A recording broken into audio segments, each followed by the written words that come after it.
Mrs. Simmons? Mrs. Simmons is my mother, but she has guests this afternoon. Who wants her? Oh, wait just a minute. Hang on just a minute. Psst, Mother! Psst, Mother! Yes, dear? Telephone. Oh, no, dear. Not with all of them there. Say I'm busy, but Mother, it's the society editor of the evening newsweek. Oh, the society editor. She's very important. Good afternoon, Miss Ellaby. This is Nita Simmons. Yes, a tea and reception for the members of the Wednesday Forum. You might say, program tea. My mother, you know, the late Marcella Piney Dowd, pioneer cultural leader. She came here by Oxteam as a child, and she founded the Wednesday Forum. Myrtle, how many would you say? 75 at least. Say 100. 75. Miss Tewksbury is the soloist, accompanied by Bill to the Curd, accompanist. Mother, come, Miss Tewksbury's almost finished with her number. She'll do an encore. Well, what if they don't give her a lot of applause? I've known her for years. She'll do an encore. You might say that I'm entertaining, assisted by my daughter, Miss Myrtle May Simmons. What color would you call that? Rancho Rose leads only. Miss Myrtle May Simmons looked charming in a modish Rancho Rose-toned crepe, picked up at the girdle with a touch of magenta on emerald. I wish you could see her, Miss Ellaby. Mother, please, she's almost finished. And where's the cateress? Everything's ready. The minute she's finished singing, we open the dining room doors and we begin pouring. The parlors and halls are festooned with smilax. Yes, festooned. That's right. Yes, Miss Ellaby. This is the first party we've had in years. There's a reason, but I don't want it in the papers. We all have our troubles, Miss Ellaby. The guest list? Oh yes, Mother, come. If you'll excuse me now, Miss Ellaby, I'll call you later. Mother, Mrs. Chauvenet just came in. Mrs. Eugene Chauvenet Sr. Her father was a scout with Buffalo Bill, so that's where she got that hat. Myrtle May, you must be nice to Mrs. Chauvenet. She has a grandson about your age. What difference will it make with Uncle Elwood? Remember, we agreed not to talk about that this afternoon. The point of this whole party is to get you started. We work through those older women to the younger group. We can't have anyone here in the evenings, and that's when the men come to see you, in the evenings. The only reason we can even have a party this afternoon is because Uncle Elwood is playing pinochle down at the 4th Avenue Firehouse. Thank God for the firehouse. I know, but they'll just have to invite you out, and it won't hurt them one bit. Oh, Myrtle, you've got so much to offer. I don't care what anyone says. There's something sweet about every young girl. And man takes that sweetness, and look what he does with it. But you've got to meet somebody, Myrtle. That's all there is to it. If I do, they say, that's Myrtle May Simmons. Her uncle is Ella P. Dowd, the biggest screwball in town. Ella P. Dowd and his pal. You promised. All right, let's get them into the dining room. Now, when the members come in here and you do your little welcome speech on behalf of your grandmother, be sure to do this. And then after that, I'll mention my Uncle Elwood and say a few words about his pal Harvey. Damn Harvey! Myrtle May. That's right. Let everybody in the Wednesday Forum hear you. You said that name. You promised you would say that name, and you said it. I'm sorry, Mother, but how do you know Uncle Elwood will come in here and introduce Harvey to everyone? This is unkind of you, Myrtle May. Elwood is the biggest heartache I have. Even if people do call him peculiar, he is still my brother. And he won't be home this afternoon. Are you sure? Of course I'm sure. But, Mother, why can't we live like other people? Must I remind you again? Elwood is not living with us. We are living with him. Living with him and Harvey. Did Grandmother know about Harvey? I've wondered and wondered that. She never wrote me if she did. But why did she have to leave all her property to Uncle Elwood? Well, I suppose it was because she died in his arms. People are sentimental about things like that. You always say that, and it doesn't make any sense. She couldn't make out her will after she died, could she? Don't be didactic.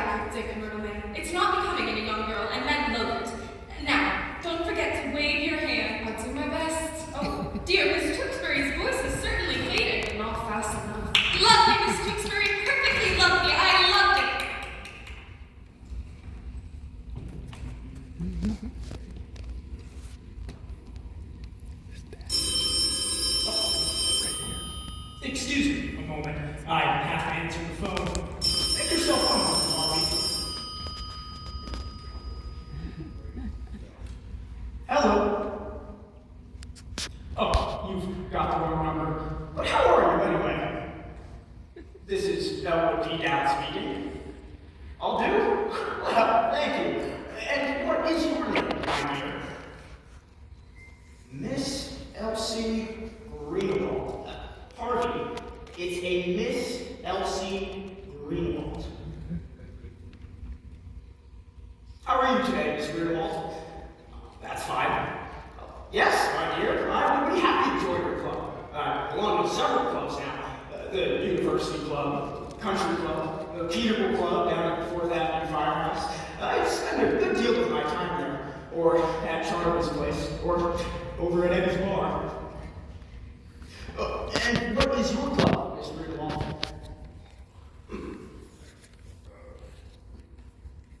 Well, Harvey, I get the Ladies' Home Journal, Good Housekeeping, and the Open Road for Boys for 2 years for 6.5. That sounds fine to me, I'll join it. And how does it sound to you, Harvey? Harvey says it sounds fine to him as well. He says he'll join too. Yes, 2 subscriptions. Send everything to this address. I hope I have the pleasure of meeting you sometime, my dear. Harvey, she says she'd like to meet me. When? When would you like to meet me, Miss Greenwald? Why not right now? My sister seems to be having a few friends in, and we would consider it an honor if you would come and join us. My sister will be delighted. 343 Temple Drive. I hope to see you in a very few minutes, my dear. Goodbye. She's coming right over. Harvey, don't you think we'd better freshen up? Yeah, so do I.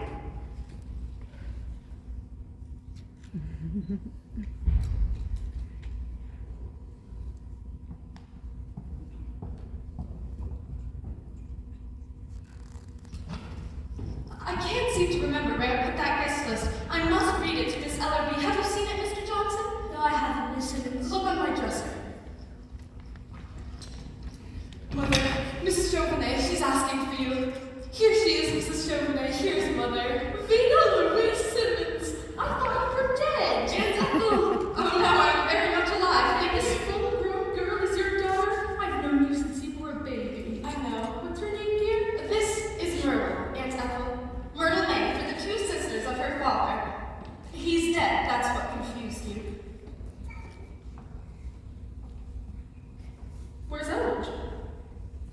He couldn't be here, Aunt Ethel. Now, let me get you some tea. Oh, isn't here? No. Oh, shame on him. That was the main reason I came. I want to see Elwood. Come, there are loads of people anxious to speak to you. Do you realize, Vina? It's been years since I've seen Elwood. No. Where does the time go? I don't understand it. I was saying to Mr. Chauvenet only the other night, what on earth do you suppose has happened to Elwood Dowd? He never comes to the club dances anymore. I haven't seen him at a horse show in years. Does Elwood see anybody these days, Vina? Oh, yes, Aunt Ethel. Elwood sees somebody. Oh, yes. Your Uncle Elwood, child, is one of my favorite people. Always has been. Yes, I remember. Is Elwood happy, Vina? Elwood is very happy, Aunt Ethel. You don't need to worry about Elwood. Why? There, Mrs. Frank Cummings just came in. Don't you want to speak to her?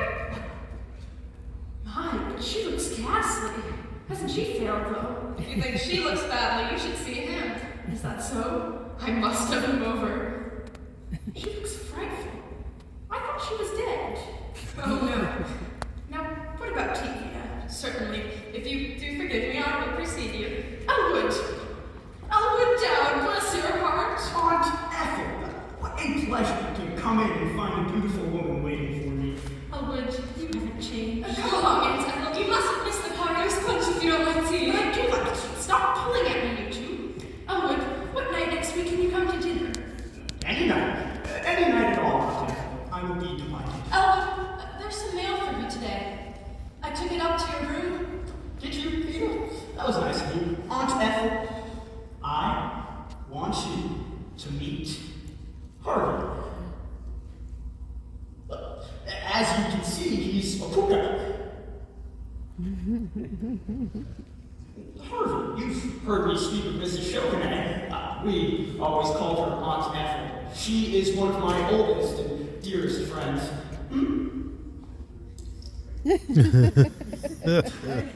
Yes, that's right. She's the one. This is the one.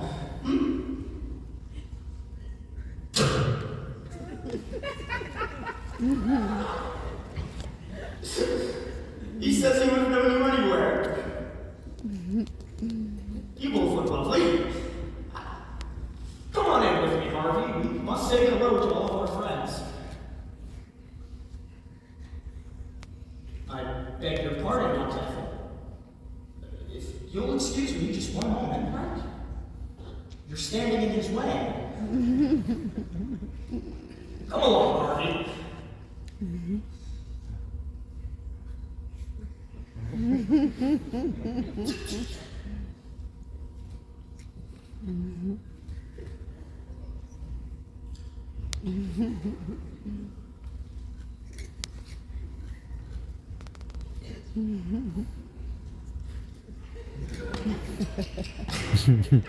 Go right on in, Harvey. I'll join you in a minute.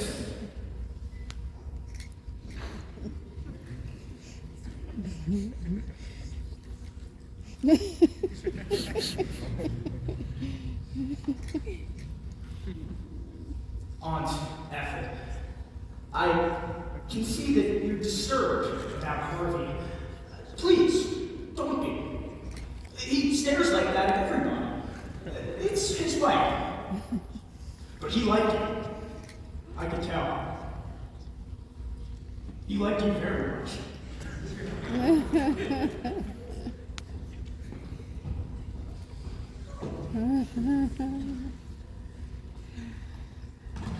Some tea, perhaps. Not right now. I think I'll be running along. But I'm so sorry. I'll be talking with you later. Goodbye. Goodbye. Oh, God. Oh, my God! Myrtle, where are you going? Up to my room. He's introducing Harvey to everyone. I can't face these people now. I wish I would die. Stay with me. We'll get him out of there and upstairs to his room. Oh, I can't. Myrtle, wait. Now, pretend I'm fixing your corsage. Oh, Mother, we've got to. Pretend we're having a gay little chat. Keep looking. When you catch his eye, tell me. He always comes when I call him. And now then, do you see him yet? No, not yet. How do you do, Mrs. Cummings? Smile, can't you? Have you no pride? I'm smiling and he's my own brother. Mother, people get run over by trucks every day. Why can't something like that happen to Uncle Elwood? Myrtle, makes sense.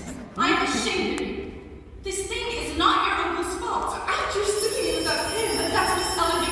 Keep looking, keep smiling. Mrs. Cummings is leaving. He must have told her what Harvey is. Hello. This is Mrs. Simmons. Should you come in the clothes you have on? What have you on? Who is this? But I don't know any Miss Greenwald. Should you what? May I ask who invited you? Mr. Dowd. Thank you just the same, but I believe there's been a mistake.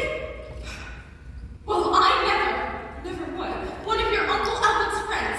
She asked me if she should bring a pint of gin to the Wednesday forum. There he is. He's talking to Mrs. Halsey. Is Harvey with him?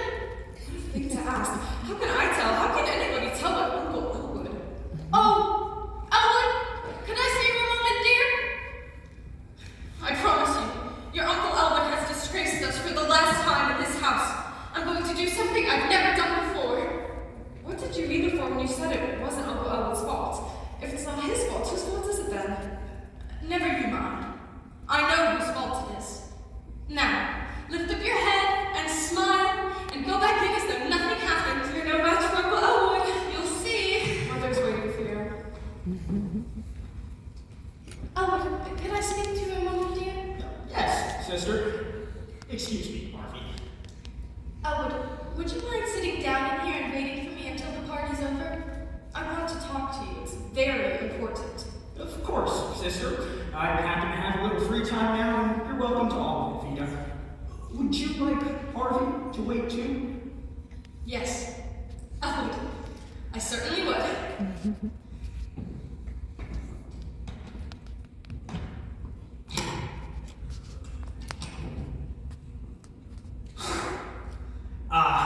Jane Austen.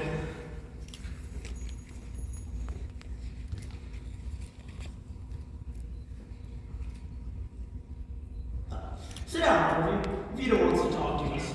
She said it was important. I think she wants to congratulate us on the impression we made at her party.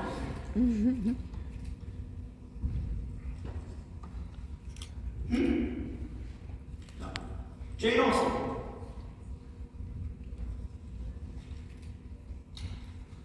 Deluxe edition.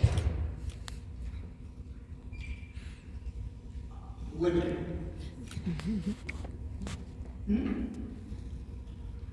Rossett and Dunlap. The usual acknowledgements. Chapter 1.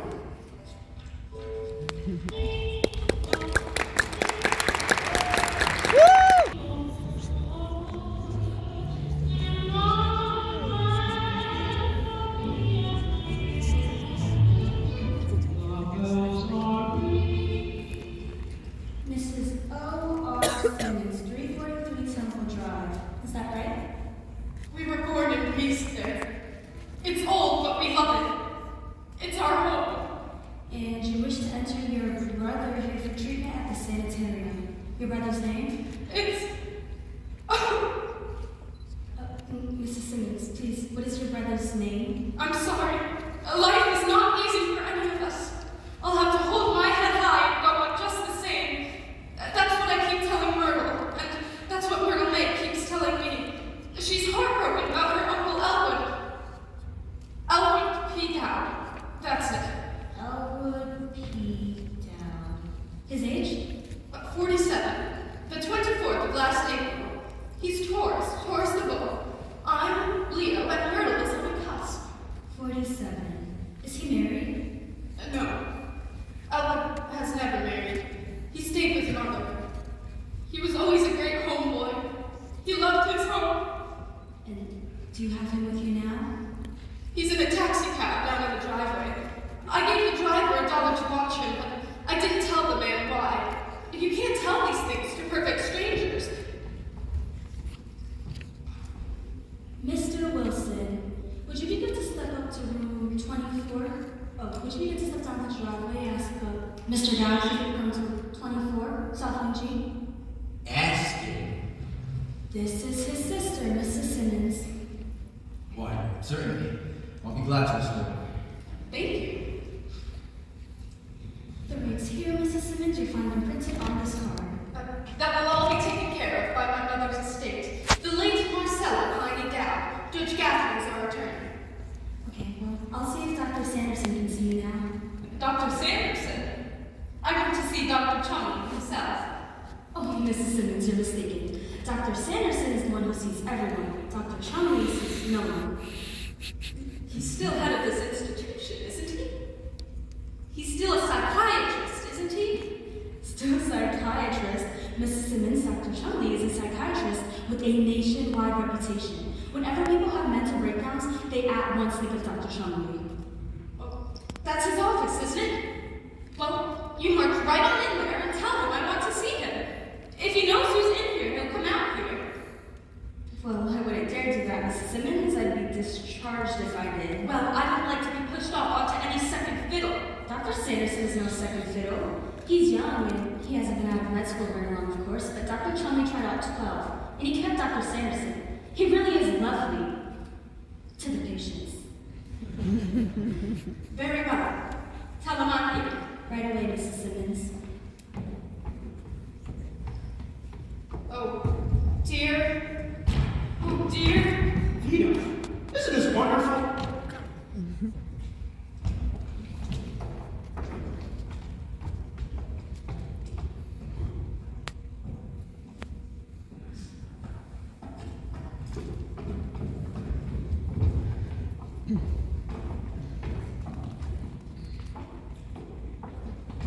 Mrs. Simmons? Oh, my. I can hear you come in and you startled me. You're Dr. Sanderson? Yes. Will you be seated, please? Thank you. I hope you don't think I'm joking like that all the time, but I just... Of course not. Miss Kelly tells me that you're concerned about your brother. Dowd, was it? Elwood P. Dowd? Yes, doctor. This isn't easy for me, Doctor. Naturally, these things aren't easy for the families of patients. I understand. It's what Elwood is doing to himself, Doctor. That's the thing. Myrtle May has a right to nice friends. She's young and her whole life is before her. That's my daughter. Your daughter. Now, how long would you say it's been since you began to notice any peculiarity in your brother's actions? I noticed it right away. When Mother died and Myrtle May and I came back home from Des Moines to live with Elwood, I could see that he... What? Take your time, Mrs. Simmons. Don't strain. Let it come. I'll wait. Doctor, everything I tell you is confidential, isn't it? That's understood. Because it's a slap in the face to everything we've stood for in this community, the way Elwood is acting now. I am not a gossip, Mrs. Simmons. I am a psychiatrist. Well, for one thing, he drinks. To excess? To excess? Well, don't you call it excess when a man never lets a day go by without stepping into one of those cheap caverns, sitting around with riffraff and people you've never heard of, inviting them to the house, playing cards with them, giving them food and money. And here I am trying to get Myrtle May started with a nice group of young people. If that isn't excess, I'm sure I don't know what excess is. I didn't doubt your statement, Mrs. Simmons. I merely asked if your brother drinks. Well, I say yes, definitely, Elwood drinks. And I want him committed out here permanently because I cannot stand another day of that Harvey. Myrtle May and I have to set a place at the table for Harvey. We have to move over on the sofa and make room for Harvey. We have to answer the telephone when Elwood calls and asks to speak to Harvey. And then at the party this afternoon with Mrs. Chauvenet there. We didn't even know anything about Harvey until we came out here. Doctor, don't you think it would have been a little kinder if Mother could have written and told me about Harvey?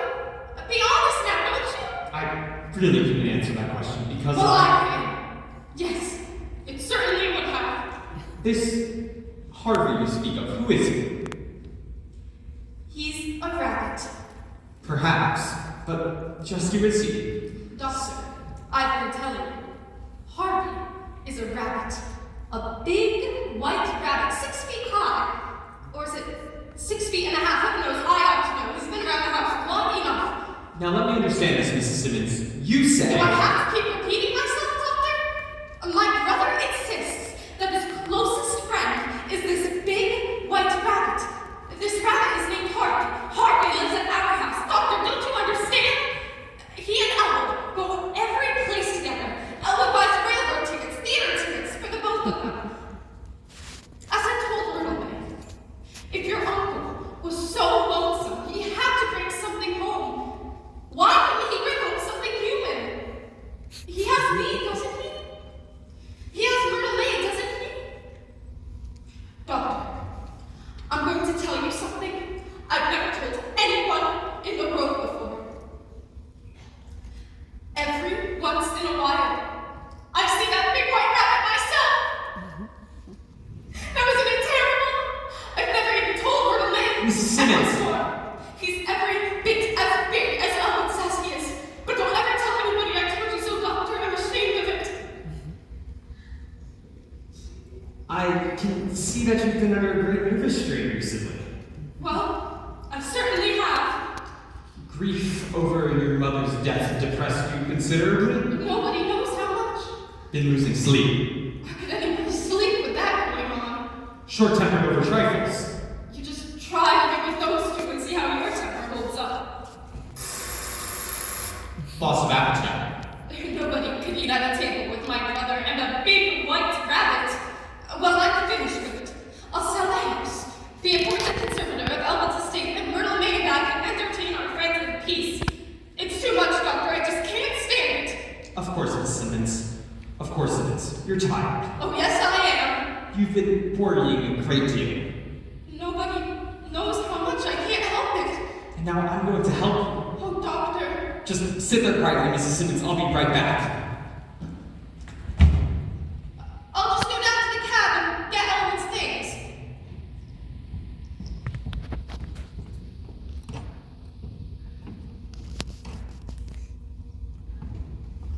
Why did somebody answer that buzzer? I didn't hear you, Doctor. I rang and rang. Mrs. Simmons, Sally Dr. Wilson, a patient's on the loose. She's never the getaway, huh, Doc? Her condition's serious. Go after her.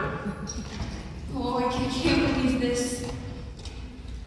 Main gate. Henry. Dr. Sanderson. Henry, allow nobody out the main gate. A patient is on the run. I shouldn't have left her alone, but nobody answered the buzzer. Wilson was in South, Doctor. What are we available, Miss Kelly? Number 13 is ready, Doctor. Have her taken there immediately, and I will prescribe preliminary treatment. I must contact your brother. Dow is the name. I will repeat out. Get him on the telephone for me, would you please? But Doctor, the woman said the treatment was for her brother. Of course she did. It's the oldest dog in the world. Always used by a cunning type of psychopath. Apparently, she knew her brother was about to commit her, so she came out to discredit him. Get him on the telephone, please. But Doctor, I thought she was telling the truth. So I had Wilson take the brother up to number 24. He's there now. You had Wilson take the brother up? No gags, please tell me you're not serious, are you? Oh, I did, Doctor, I did. Oh, Doctor, I'm terribly sorry. Well, then if you're sorry, that fixes everything. Damn woman, oh no. I'll do it, Doctor, I'll do it. Mrs. Dunphy, will you please open the door to number 24? Let Mr. Dowd out of his clothes and Ask him to step down to the office right away. ask him to step down to the office right away. There's been a terrible mistake, and Dr. Sanderson wants to explain. Explain, apologize. They haven't put him in the hydrotub yet. She'll let him out. Beautiful. And dumb too. It's almost too good to be true. Look, Doctor, I feel terrible. I didn't know. Judge Gaffney called and said Mrs. Simmons and her brother would come down here, and then she came in. You don't have to be sarcastic. Oh, don't I? Stop worrying about it, Kelly. We'll screw him out in some way. Where are you going? I've got to tell the chief about this, Kelly. He may want to handle it himself. What? No, you can't do that. He'll be furious. I know he will. He'll die, and then he'll terminate me. The responsibility is on mine, Kelly. Oh no, Doctor, tell him it was all my fault. I never mentioned your name. Except in my sleep. This man is Dowd. Don't let him get away. I'll be right back. What should I do? What should I say to him? He'll be furious. I know he will. Look, Kelly. No problem you fit to be tied. But he's a man, isn't he? I guess so. His name is Mister. Go into your old routine. You know, the eyes, the swish, the works. I'm immune, but I've seen it work on some other people. Some of the patients at it. Keep him here, Kelly. If you have to do striptease.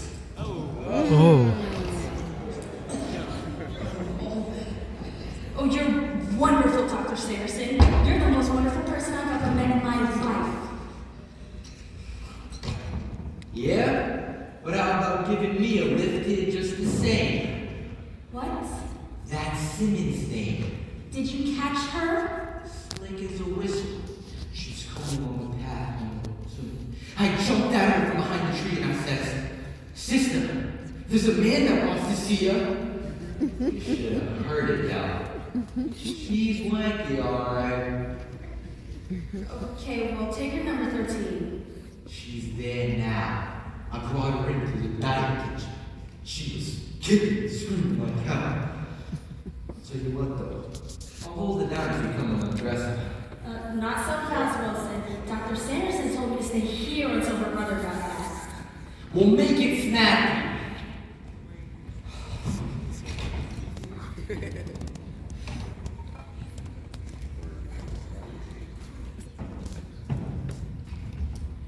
Oh, excuse me. You're Mr. Dow? Oh, indeed. I'm Miss Kelly. Let me give you one of my cards. If you should want to call me. Call me at this number. Don't call me at that one. That's the old one. Okay, thank you. Perfectly all right. And if you lose it, don't worry, my dear. I have plenty more. Oh, would you like to have a seat? Oh, thank you. I'll have two. Allow me. Okay, then. Well, Dr. Sanderson is very anxious to talk to you. Please, be seated. After you, my dear. Oh, thank you, but I really can't. I'm in and out of here all the time. Please, be seated. After you. Okay, then. Would you like to have a magazine to look at while you wait? I would much rather look at you, Miss Kelly, if you don't mind. You really are very lovely. Oh, thank you. Some people don't seem to think so. Some people are blind. That is often brought to my attention. And now, Miss Kelly, I would like to have you be very different. Mr. Dowd, LP, let me give you one of my cards. I am Dr. Lonnie Sanderson, Dr. Chumley's assistant out here. Well, good for you. I'm happy to know you. How are you, Doctor? That's going to depend on you, I'm afraid. Please have a seat. I see you've met Miss Kelly, Mr. Dowd. I have had that pleasure, and I would like you both to be a very dear friend. Later on, be glad to. Please have a seat, because first I would just like to After Miss Kelly. sit down, Kelly. Is that chair quite comfortable, Mr. Dowd? Yes, thank you. Would you care to try it? No, thank you. How about an ashtray? Can we get an ashtray for Mr. Dowd? Is it too warm in here for you? Would you like me to open a window? Oh, Mr. Dow, Dr. Sanderson wants to know if he should open a window. That's entirely up to him. I wouldn't presume to live his life for him. Now then, Mr. Dowd, I can see that you're not the type of person to be taken by any highfalutin phrases you're reading about in the bush.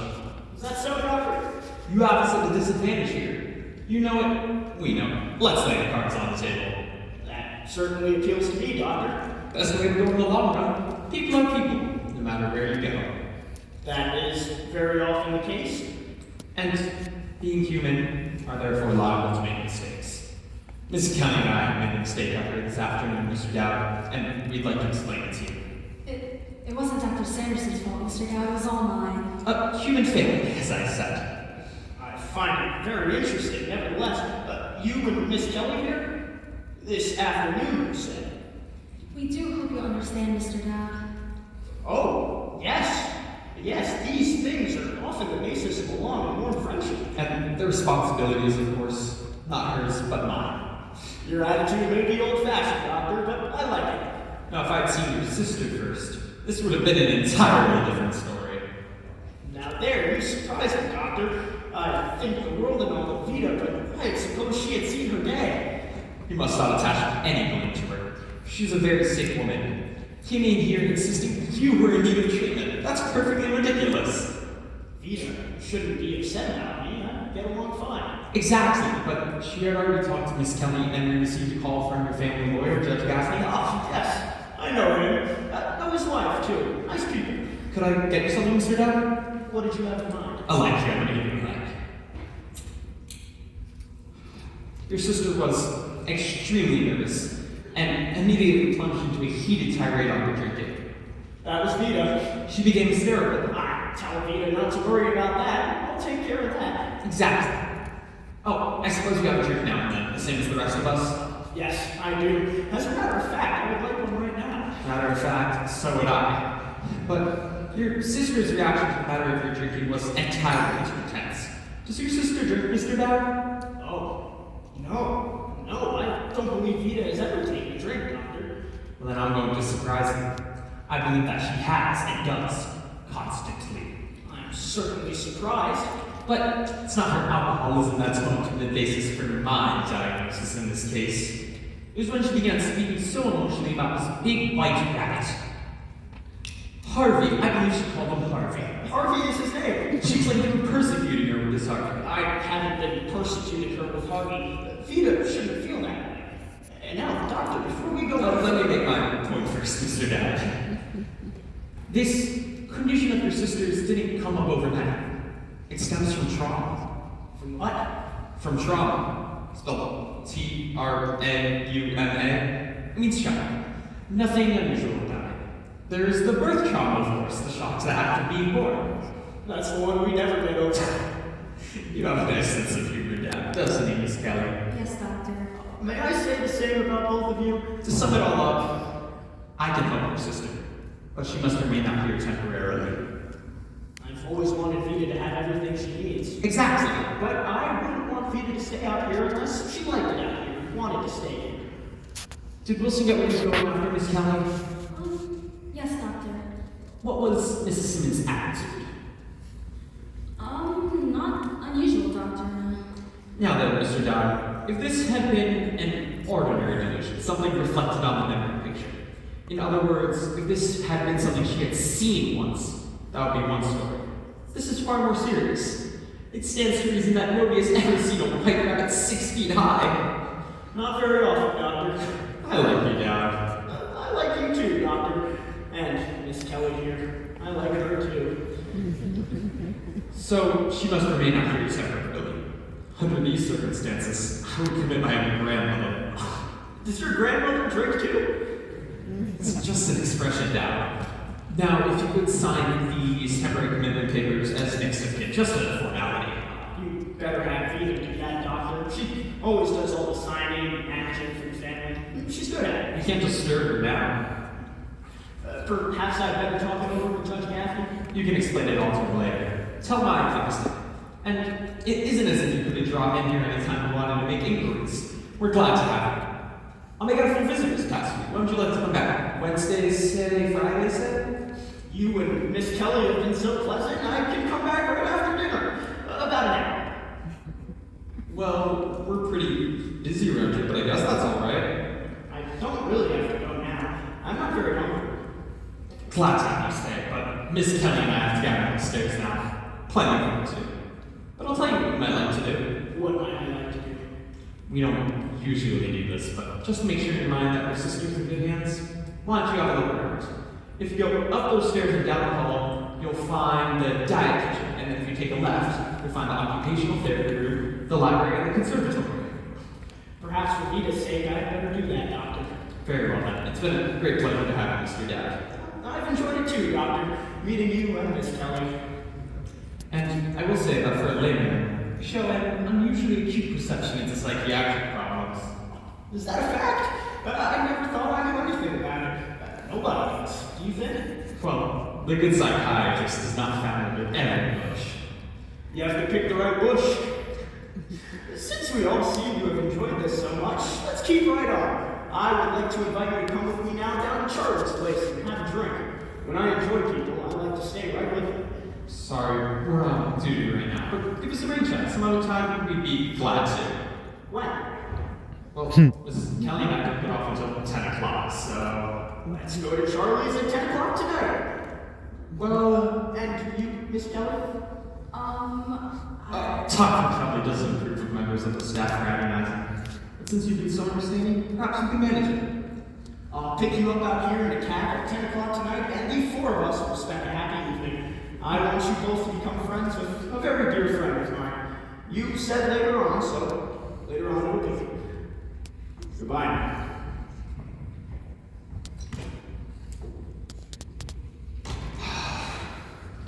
Oh, I can finally breathe again. Boy, that was close, all right. But he seemed to be a pretty reasonable sort of man. He was proud. What do you have to be proud of? I don't know. But I played up to that pride. You can get to almost anybody if you want to. Now I must go look in on that Simmons woman. Doctor, you said that you could get to anybody if you want to? Well, how do you do that? Study, Kelly. Years of specialized training. There's only one thing I don't like about this guy business. What's that? Having to make that dig with him. Of course, he has left her as a good friend and a booster of the sanitary.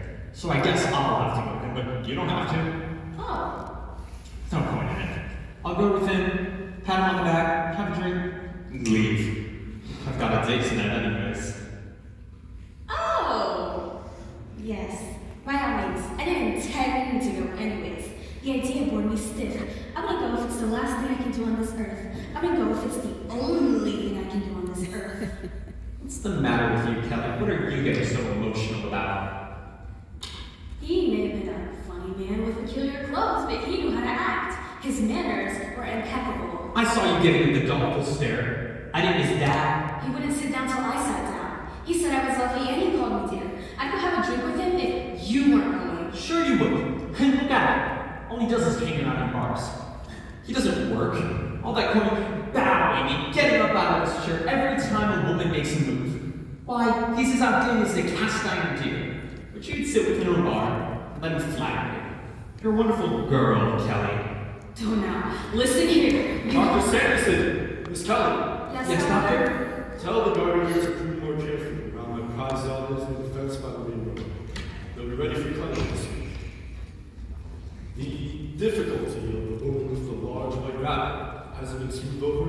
Yes, doctor. I spoke to her brother and he was quite reasonable. Well, I've had many patients who have seen animals. I've never had a patient with an animal this large. Yeah, doctor. She called him Harvey. Harvey. Unusual name for an animal of any kind. Harvey is a man's name.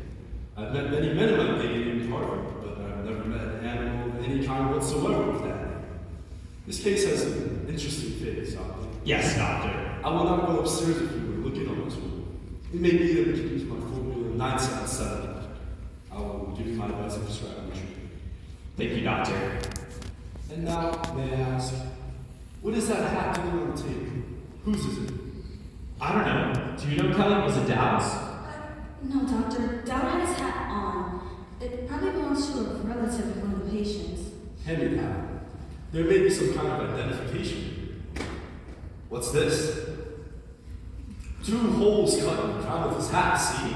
That's strange. Some new fad. Hang it up, put it away, get it out.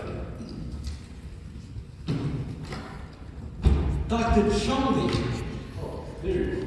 how's every little old thing? Fair. Thank you, Wilson. Fair. Look, somebody's got to give me a hint with that Simmons thing. I mean, what a restraint attack or something. She is terrible. Did what? Forgot about the didn't you? Well, I gotta push it off all by myself. We're going upstairs to see this woman right now, Wilson. She's in a hydrogen now. My God! I left the water running on her! Willie, remember your promise. Hello, Dr. Sanderson. Willie, you haven't forgotten Dr. McClure's cocktail party. You promised them faithfully. That's right. I have to go upstairs now and check it on my patient. Be done shortly. Give a quick little diagnosis, Willie. We don't want you late to the party. I'm dying to see the inside of that house.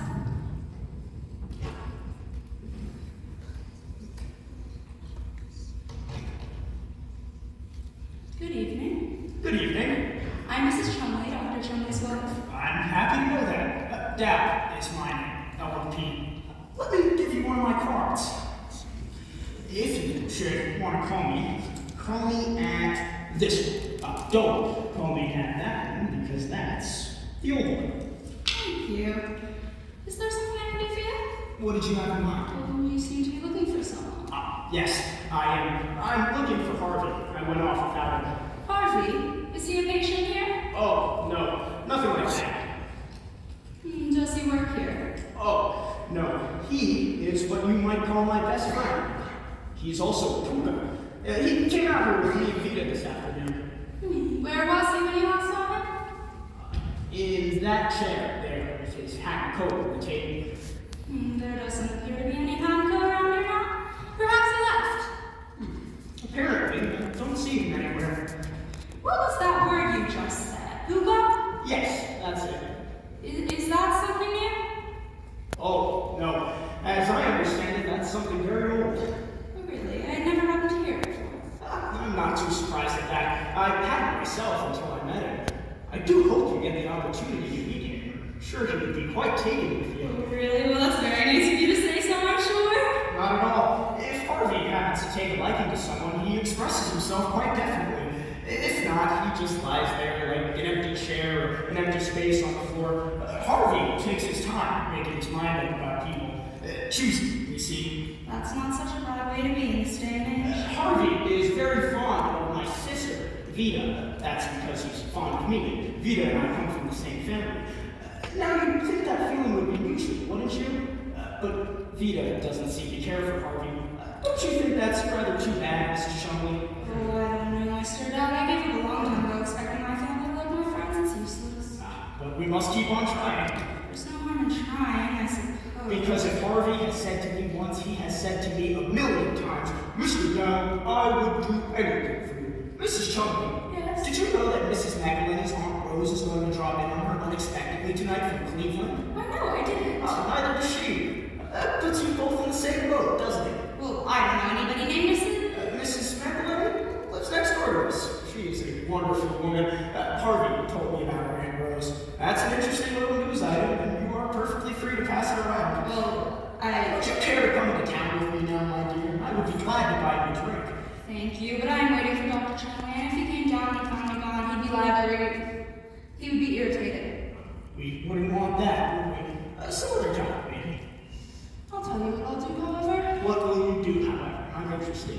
If your friend comes in while I'm still here, I'd be glad to give him a message for you. Would you do that? I would certainly appreciate that. Oh, no trouble at all. I'll write it down on the back of this. What will you like me to say if he comes in while I'm still here?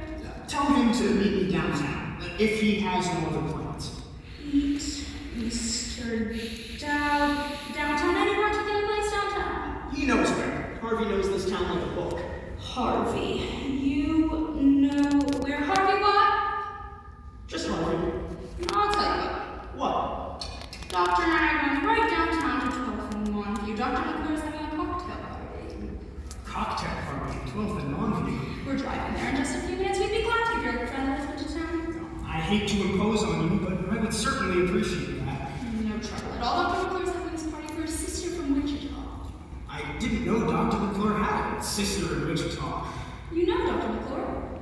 No, I'm quite sure you haven't time to come into town with me, my dear. I really couldn't, but thank you just the same. Some other time, perhaps. Thank you. It's been very pleasant to meet you, and I hope to see you again sometime. Yes, so do I. Goodbye, my dear. You can't miss Harvey. He's very tall. Like that.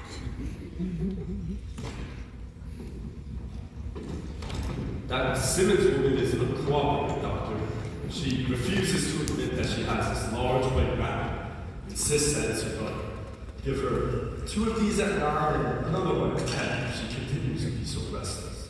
A trip to the hydro at 8 and 1 in the morning at 7. Then we'll see if she won't cooperate. Now, won't we, doctor? Yes, doctor. You know where to call if you need me. Ready, Pat? Yes, Willie. And oh, Willie, Yes. there's a man here. A man, let me see. Here's his card. Dowd? I'll look you down. That's Mrs. Simmons' brother, doctor. I gave him a visitor's pass and told him he could look around.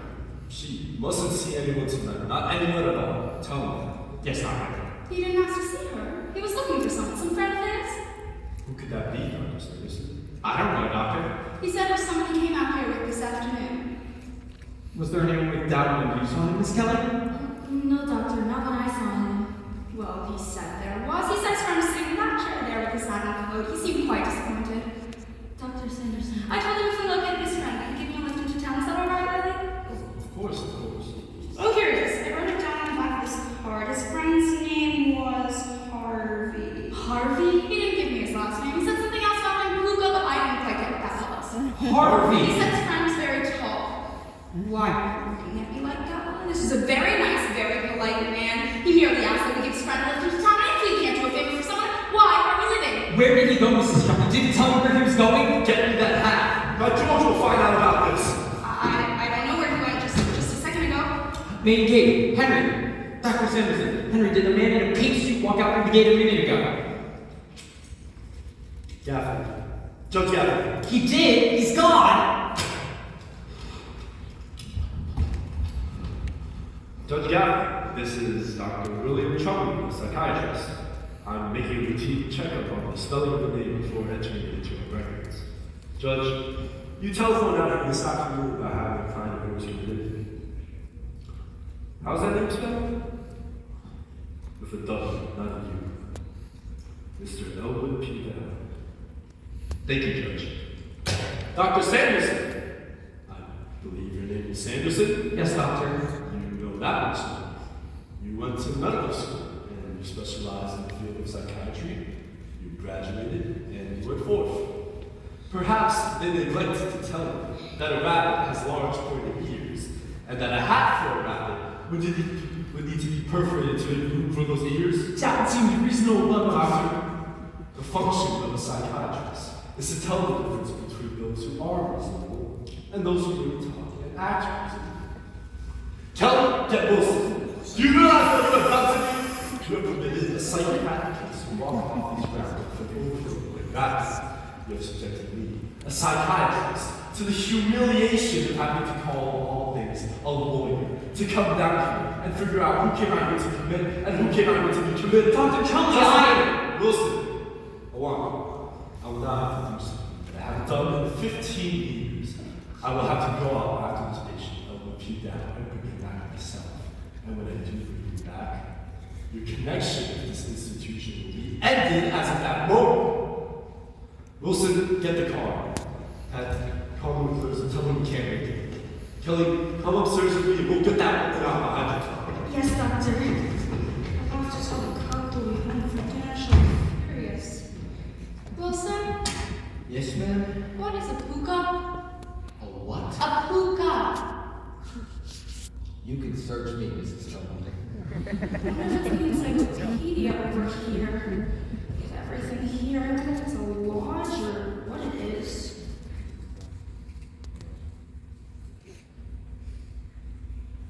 I don't dare do this now. Dr. Chumley won't want to find me still down here when he comes down in a race. Doctor!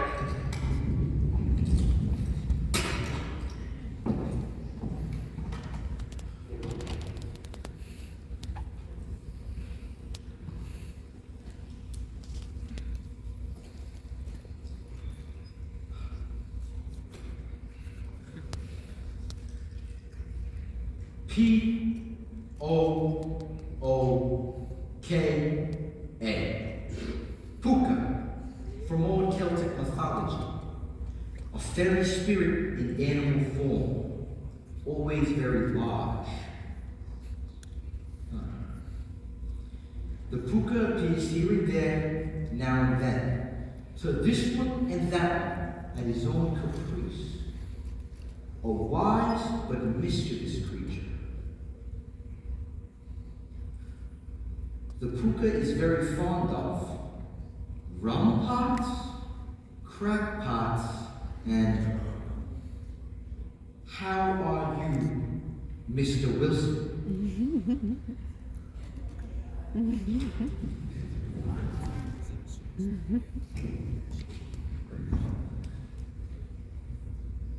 How are you, Mr. Wilson? Yeah? Well, who in the encyclopedia wants to know? Ah, to hell with it.